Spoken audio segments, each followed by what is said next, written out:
My landlord knocked at midnight and said, "I need you to leave, now, don't ask questions." I lived in Monica's building for 18 months before she knocked at midnight. I pulled on jeans and opened the door to find her standing there in a coat over pajamas, her face pale. "I need you to leave," she said. "Now, pack what you can carry and go. Don't ask questions." My heart hammered.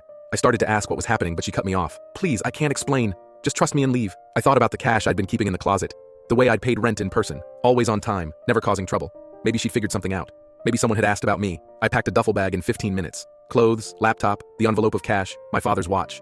Monica waited in the hallway, glancing at the stairs every few seconds, like she expected someone to appear. She didn't look at me as I passed her. I drove to Simon's apartment across town and slept on his couch. He asked what happened, and I told him I didn't know. That was true enough. For 3 days, I tried calling Monica. She didn't answer. I drove past the building twice, but her car wasn't there. Simon said I could stay as long as I needed, but I could tell his girlfriend Maeve was getting tired of me on their couch. On the 4th day, I went back to the building during daylight. A different woman answered the door to the ground floor unit. She told me Monica had gone to stay with family upstate and had no idea when she'd be back. I started asking questions. I called the property management company listed on my original lease. They confirmed Monica owned the building outright, had for 6 years, with no complaints filed and no legal issues. They seemed confused why I was asking. I thought about the night she'd knocked. The fear in her face hadn't been anger, it had been something else. My ex-wife April called on the 6th day. We hadn't spoken in 4 years, not since the divorce. She asked where I was living now, said she'd tried to reach me at the old address. I asked her why she'd been looking for me. "Your brother called me," she said. "Arthur. He said he'd been trying to find you." My stomach dropped. I repeated his name like I couldn't believe it. April told me it had been last week, that he'd seemed desperate to locate me, and she told him she didn't know where I lived. Then she paused and asked if she shouldn't have talked to him. I hung up. Arthur. My half-brother from my father's second marriage. I hadn't seen him in a decade.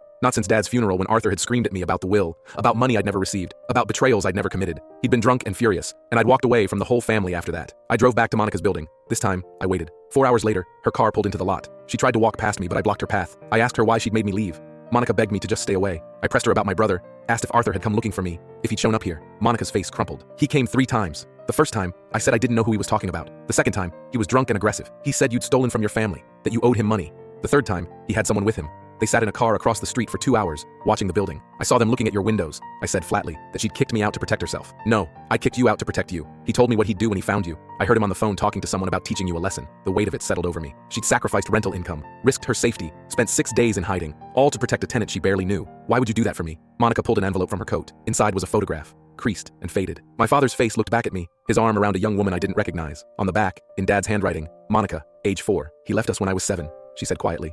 "Married your mother, started over. I spent 30 years angry about it. But when your brother showed up talking about violence, talking about revenge for things that happened when we were all kids, I realized I didn't want to be part of that anymore." Arthur inherited Dad's anger. I didn't want to inherit it too. My half-sister. She'd protected me from our brother without telling me who she was. I folded the photograph carefully and handed it back to her. "Thank you." She nodded.